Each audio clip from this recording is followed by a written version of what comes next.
capacity with this issue of what we see playing out on television today and over the past couple of days since the shooting took place.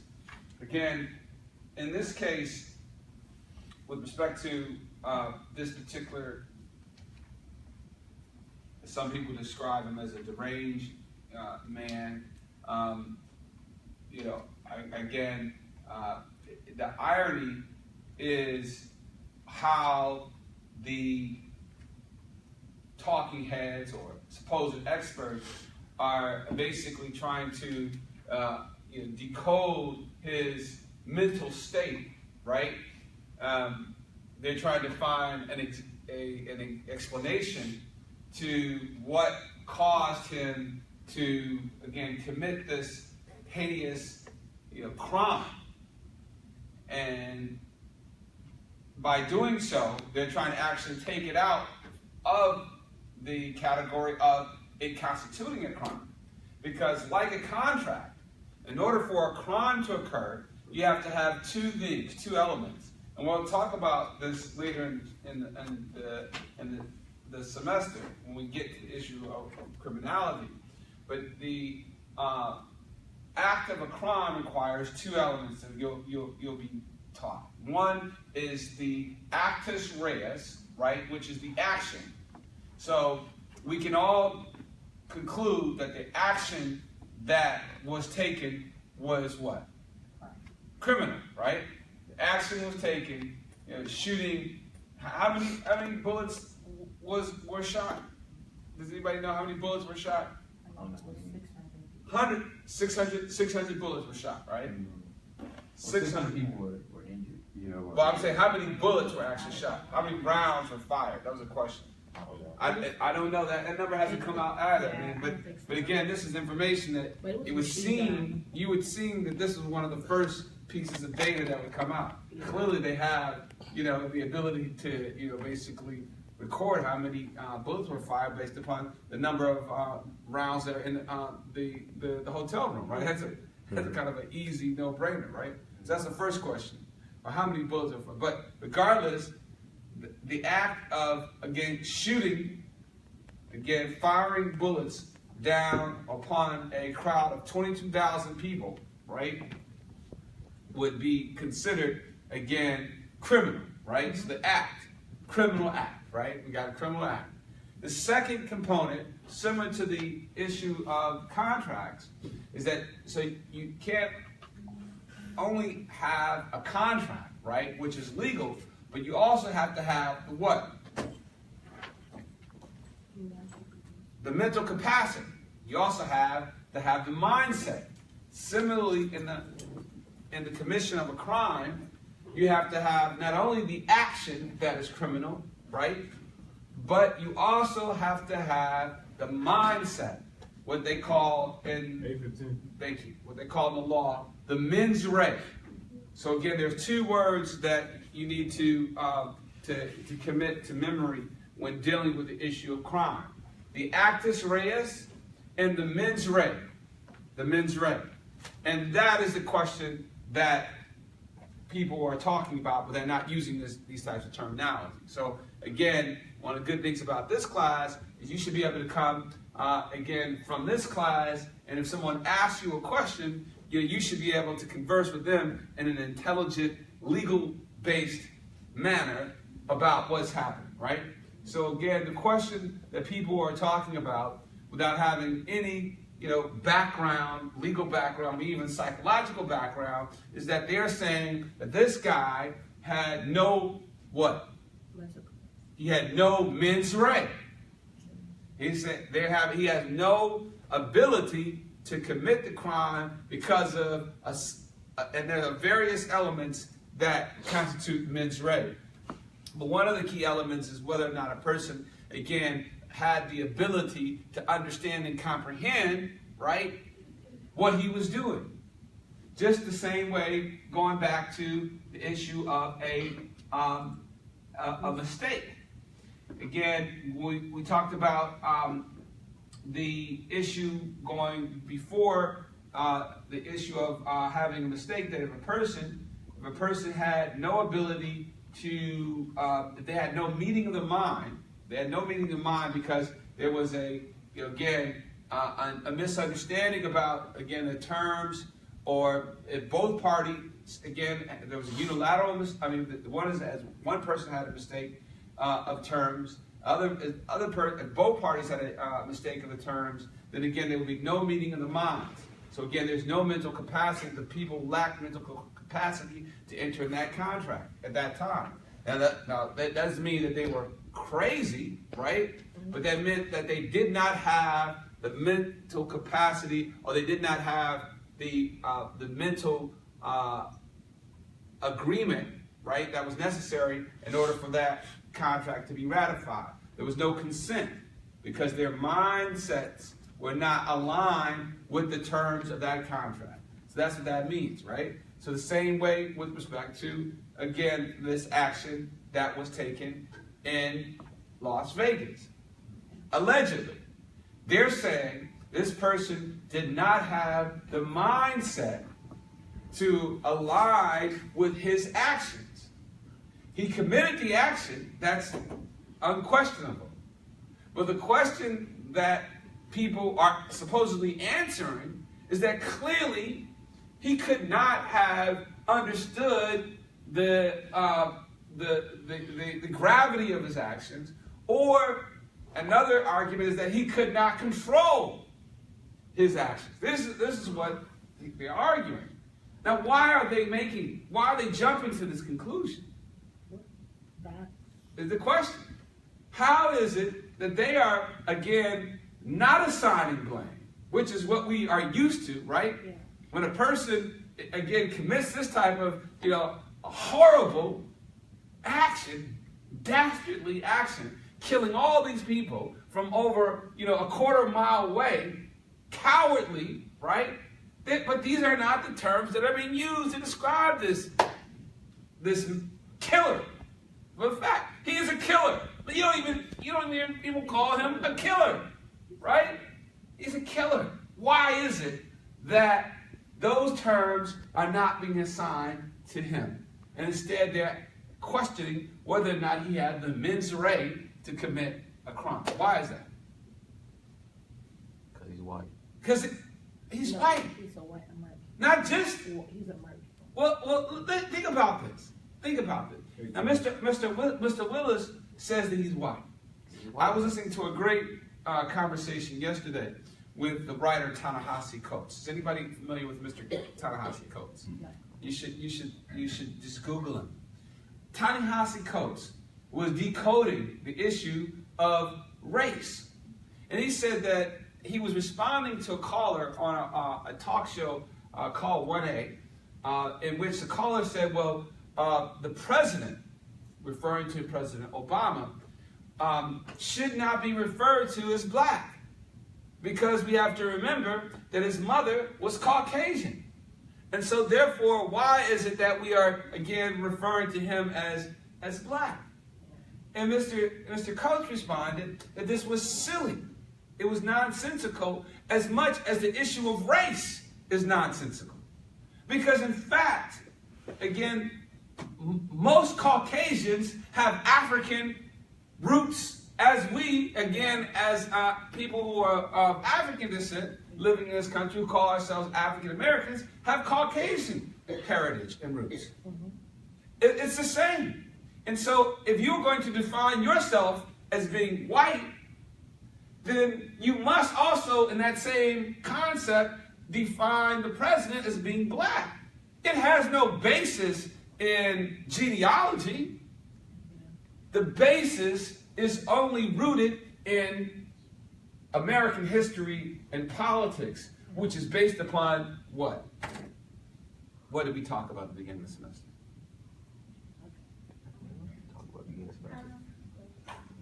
It's based upon the American caste system. Yeah. Okay. And the American caste system was only created to do what? To divide. To divide the working class people. To again, the people who are not the wealthy elite, who are not the owners of the land, right, that were basically trying to extract labor from the people who were working the land and get that labor for as cheap as possible.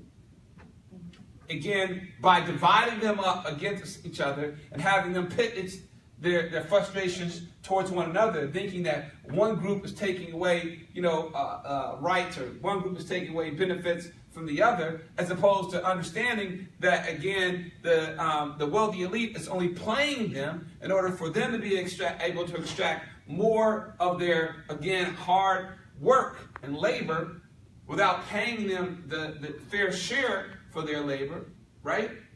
So that's what's happening.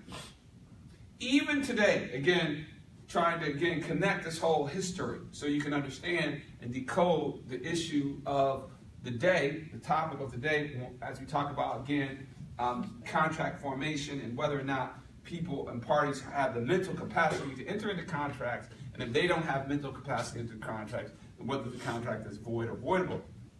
The issue, again, that I'm trying to connect you also to is, again, why and how, and give you all the ammunition to push back on people who make these statements that are totally without any basis in fact or logic, right? So for somebody to again assign, right, an explanation to this incident and say this person had, again, a lack of mental capacity, and there are series of, again, analysis that would have to be taken. You would have to basically understand and decode, again, actions that, again, are just really unexplainable by that explanation. To say, again, this person lacked mental capacity, yet he went through an elaborate scheme, right, to fire, again, over 600 bullets and set up, again, a closed-circuit television monitoring system, right? And to equip these guns, right, over 12 separate rifles with the type of mechanism that allows that rifle to become an automatic weapon as opposed to a semi-automatic weapon, right? To then, again, send his live-in companion out of the country, wire hundreds or tens of thousands of dollars to her. Again, it baffles the imagination that this person lacked the ability to understand and discern what he was doing. 825. Thank you. Now again, however, there are some people who are arguing that because they want to, again, find an explanation in order for them to put him in a box, right? Because, again, the people who commit these types of dastardly actions don't look like him. And again, someone said, well, just because he was, again, white, right? Yeah. But it wasn't just even because he was so-called white. He was from this country. He was, not just because he's from this country. What is the other thing that they assigned to him, the other characteristic? He was a nice guy. Or beyond, that's the surface, I'm saying, huh? Retired. Nope. He was rich. Ah! Rich. Oh yeah, he was rich. Yeah, he was wealthy. Supposedly he was wealthy. Now, I don't know what this term, again, was he a multi-millionaire? Was he a billionaire? He was well off. Again, the question is he was wealthy. That's the interesting element that came out. This is what his brother said, right? His brother said he was wealthy, right? However, what do we know about his father? Yeah, his father's a criminal. Right? His father was what? Bank robber. His father was a bank robber. His father was a bank robber. So it's interesting. I mean, again, how do you go from being, again, a son of a bank robber who could have been wealthy because of his successful criminal enterprises, right? He could have robbed successfully, several banks and gotten away with the money. Yeah. I haven't heard anything about that story. But again, there's some in this history of this country, you will find that they are themselves also, again, some of the wealthy, I'm saying, are the sons and daughters of people who have committed crimes. I mean, again, the whole issue of enslavement. Enslavement was a what? Crime. It was a crime. But again, they will try to argue that, again, that they also did not have the mental capacity, perhaps, to commit that crime. Again, this is the conversation that is taking place in the context of today's media, and it relates to the issue of mental capacity that we're dealing with respect to contracts. And I wanted you to have some type of understanding about the connection. And so when people begin talking about whether or not this person, this killer, should be held responsible, right, for the murderous actions that he committed, you want to ask, well, why? Why shouldn't he? If it was you or I, we would of course be again held accountable. And even if again we were dead, they would try to still hold us accountable somehow, right? Yep. So why is it that we should allow them to give this person a get out of jail free card, right? Merely because of his supposed, race, or his apparent race, and supposed, economic class. This is the thing that, again, I wanted to just bring out to you, and again, connected to the issue of mens rea and actus reus, which are elements of crimes that we'll be discussing later in the semester. But, I thought it was important to make that connection before we move through the rest of the chapter. Are there any questions before we move on? All right, great. So now let us go to the issue, again, of finishing up the fraudulent misrepresentation. We were discussing the issue of misrepresentation by several areas. And again, in order to have a misrepresentation, you have to do what? What has to be done in terms of the issues of misrepresentation, Mr. San? Let's see this. Yes, Mr. San. What are the things that need to be shown in order for you to say, well, again, a misrepresentation took place, and therefore I should not be held? Oh, Mr. San, you're getting the tape, so we'll move on. Thank you. Again, Mr. Calloway, tell me, what are the things that must exist in order for you to argue that you should not be held accountable because you, again, were defrauded through misrepresentation?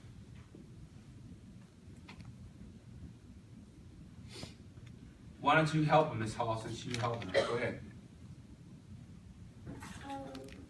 A misrepresentation of the material fact must occur. There must be an intent to deceive.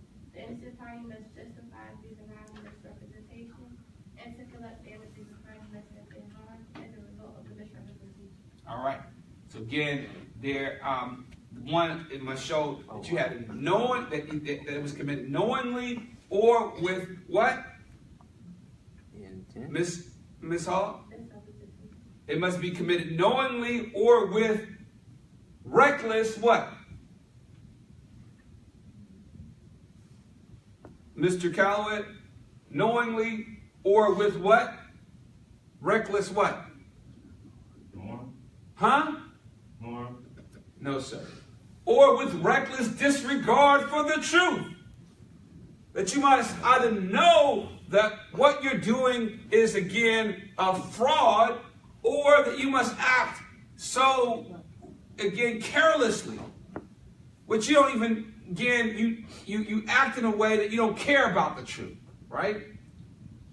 Or with what, Miss Hall? Knowingly or with reckless regard for the truth, and with what? With the, again, starting with the I, with the what? Mr. Calloway, with the what? We were just talking about it. with respect to this shooting. They're saying that this person didn't have the what? Innocent party. No, that the person didn't have the, Mental capacity. again, the word that we're looking for starts with the I, though. It goes to the issue of mental capacity. They did not have the what? Intent. Intent. Intent. Right? This is the issue that we're talking about. The intent. Whether the person had the intent to enter a contract, right? In this case, we're asking, did this person have the intent to defraud? Again, the question, again, these are the words, the terms that you, again, as some people come in my class, I want you to be able to use, right? Intent to deceive the innocent party, right? And, again, they must do what with respect to a material fact? They must do what? Ms. Hall?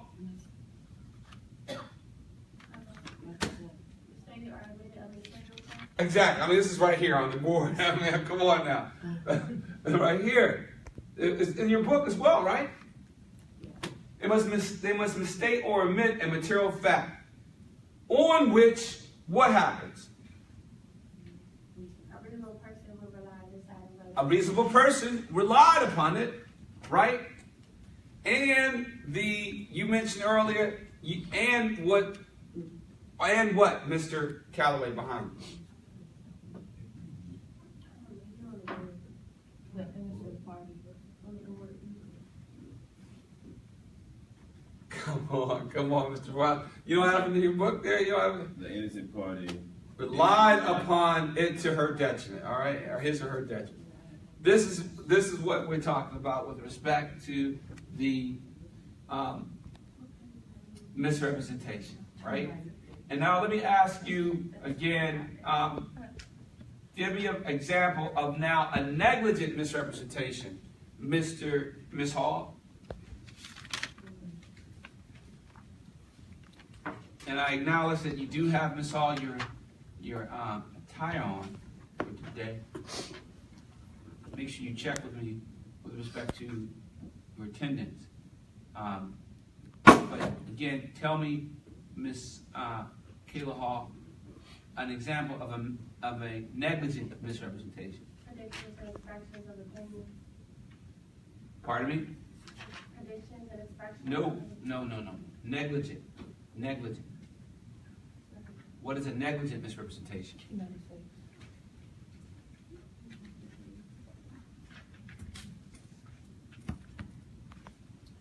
Help out, Mr. Calloway. Negligent misrepresentation. 835. Thank you. The party did not exercise reasonable care in uncovering or disclosing the fact or use the skills and competencies that her or his business or profession required. The Misrepresentation. But he didn't have, or she didn't have the what? She didn't have the what to deceive? the skill and No. We just said the word. Miss Hall? Huh? intent. She didn't have, or he didn't have the intent to deceive. There's no intent to deceive, right? So ordinarily, if you don't have any intent, it couldn't be, again, considered a misrepresentation. However, and he didn't act, or she didn't act in reckless disregard, but there's another standard. He and she did not act as a reasonable person would have acted. And had that person acted reasonably, let's say, for example, if I'm selling you some apples, and I'm saying these are, again, high quality apples. But guess what? You, again, are relying upon me, my word, right? I'm saying that these are some good quality apples. A reasonable person, in order to make that statement, would have done what? Ms. Hall? The apple? Yeah. If you tell me, Professor Kareem, these are some good apples, good quality apples, what would a reasonable person, what would I reasonably expect you would have done? Told the truth. Mr. Calloway, what would you expect if Miss Hall tells you, hey, these are some good quality apples, They're all, again, in good shape. No worms in it. They're healthy. What would you expect that she would have done at least, at minimum? I'll give you one. Already inspected. Already inspected. I already looked at it. Look at the apples. Yeah. Come on now. A reasonable person would have at least, right? In order to make that type of statement, you would have expected that she would have, at minimum, taken the box top off and looked at the apples. You see what I mean? If she did not look at the apples, then she would have, again, be considered to have acted what? Unreasonably. Yeah. And that's what goes to the issue of negligence. When you act below what a reasonable person would have done, then you go to the issue of negligence. Thank you. Have a seat. All right. Now let's go to the issue of, again, we talked about there 4 types of, 4 types of misrepresentations. We went over them. Again, issues of opinion, misrepresentation by conduct, misrepresentation by law, whether or not you are a member of the bar or a judge. The other is another element of misrepresentation. Tell me what that is. That's Ms. Hodge. Ms. Hodge, what is that misrepresentation called? Another one. Yes. Misrepresentation by silence. Silence. And tell me, Ms. Hodge, what is misrepresentation by silence? Ordinarily, neither party to a contract has a duty to come forward and disclose facts. Therefore, courts typically do not set aside contracts because a party did not volunteer Pertinent. Mm-hmm. Yeah. Normally they don't, but what happened?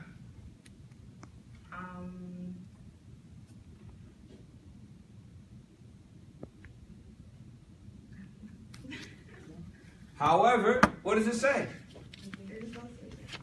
What does the example say?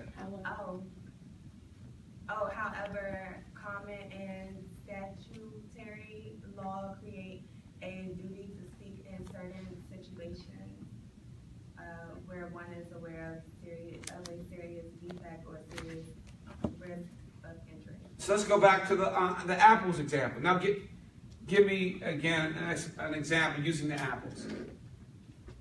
Again, where there would be somebody being silenced. Let's say what again, the example, Ms. Hall is trying to sell you some apples. You say, again, these apples are good, right, Ms. Hall, right? And she does what? She doesn't say anything, right? She doesn't say anything when what?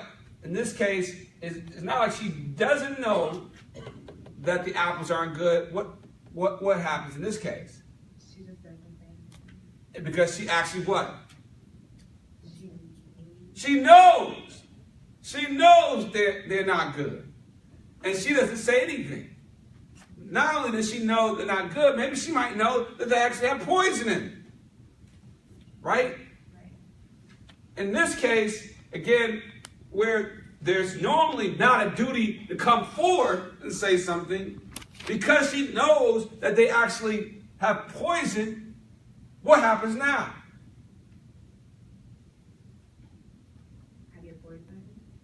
Because they have poison in it, where before she had no duty, again, to speak because she had no duty when in case that they didn't have poison, right?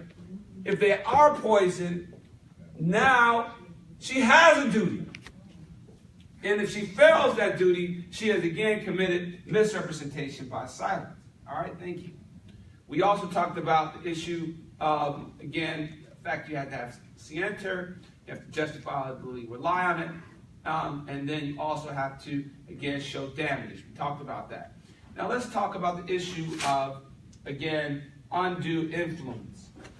Undue influence. Tell me what happens. Tell me about the issue of undue influence, Ms. Murray.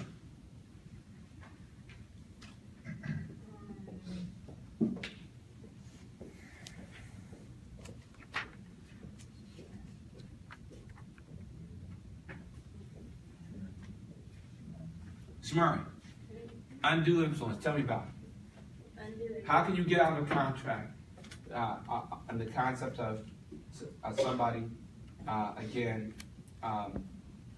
being a victim of undue influence? What is undue influence, first of all? It arises from relationships in which one party can greatly influence another party, thus overcoming the party's free will. Okay. And so when a party is entered into undue influence or excessive influence, what can be said about that that party who is being influenced? It lacks voluntary consent and is therefore voidable. Voidable. Okay, again, that's the terms I want you to understand. The question of valid, void, or voidable. In this case, the person lacks undue influence. He or she cannot have been given their voluntary what? Consent. Consent. And so therefore the contract is void. I'll say your hand. Let's take it after the questioning. So again, give me an example when one party dominates the other. Minors and elderly people, for instance, are often under the influence of guardians. If a guardian induces a young or elderly ward to enter into a contract that benefits the guardian may have exerted undue influence. Absolutely. Other examples are what? A physician, patient, parent, child, husband, wife, or a guardian ward situation. Exactly. All of these are, again, examples of undue influence, right? When is there a presumption of an undue influence? You can have a seat. Mr. Muslim isn't here. When is there a presumption, Mr. Ocean Boy, of an undue influence? When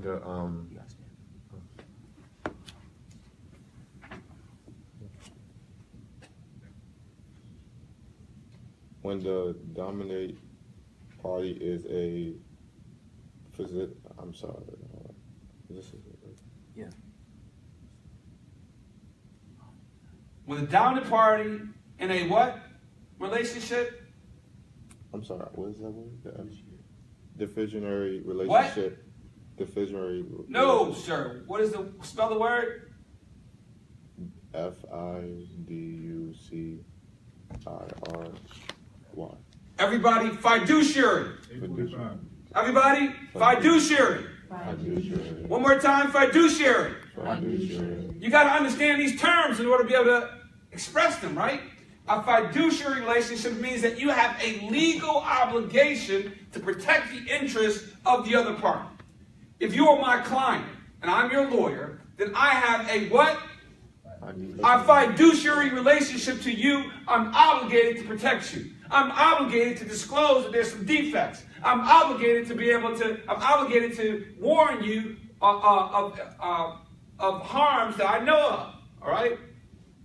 I'm obligated.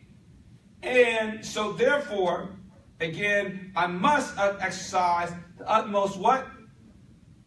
Good faith. Right? So give me an example.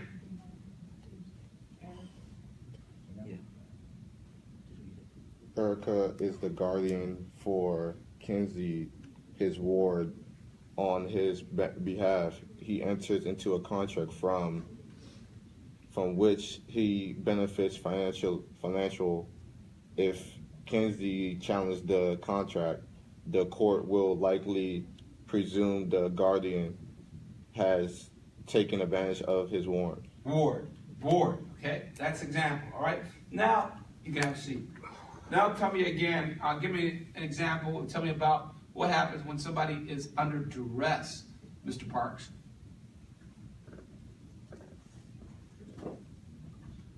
Agreement to the terms of the contract is not voluntary and one of the parties is forced into the agreement. The use of threats to force a party to enter into a contract is referred to as duress. In addition, blackmail or extortion to induce consent to a contract constitutes duress.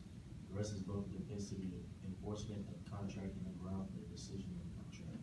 So the threat act must be what, Mr. Parks? Wrongful or illegal. Must be wrongful or illegal. Give me an example.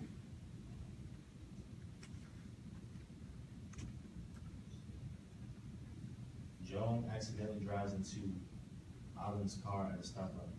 Joan has no automobile insurance, but she has substantial assets. At the scene, Alan claims to have suffered whiplash and tells Joan that he will agree not to file a lawsuit against her if she pays him $5,000. Joan initially refuses, but when Alan says, "If you don't pay me $5,000 right now, I'm going to sue you for $25,000." Joan then gives Alan a check for $5,000 to avoid the lawsuit. The next day, Joan stops payment on the check. When Alan later sues to enforce their oral settlement agreement for $5,000, Joan claims duress as a defense to its endorsement. In this situation, because Alan had a right to sue Joan, his threat to sue her does not constitute duress. Right. There's no duress because, again, just because you are, you have to actually be threatening something that is illegal, that you have no right to threaten, right? So I'm going to break your arm unless you give me $25,000. Okay, here. Then guy goes to cash a check, and you put a stop payment on it. He can't come and say, "Oh, you wrote this check to me." You know what I mean? You got to pay me. You can't defraud me. You're like, no, right? I was under duress. You had no right to break my arm. However, in this case, he had a right to sue her. So because what he was doing, again, was giving up his legal right, again, she can't claim duress. Thank you. So again, let's talk about this issue of unconscionability, because it was on the exam. And again, if you didn't get it, there's not a problem. We won't hold it against you. But Miss Samay, what is unconscionability?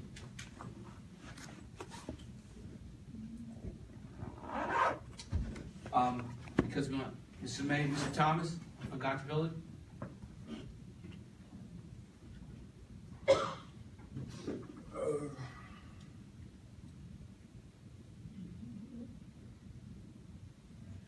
Mr. Tucker, unconscionability. Unconscionability under section 2302 of the Uniform Commercial Code applies only to contracts for sale of goods. Many courts, however, have broadened the concept and appealed it to another situation. It is important. What is an unconscionable contract? What is an adhesion contract, first of all? C-50. Thank you. What is an adhesion contract, Mr. Willis? Who's giving me time? I'm sorry, Mr. Tucker. My apologies. You gotta let me know, Mr. Tucker. Adhesion contracts are written exclusively by one party and represented to the other party to take on a take it or leave it basis. These contracts often use standard forms which give the adhering party no opportunity to negotiate the terms.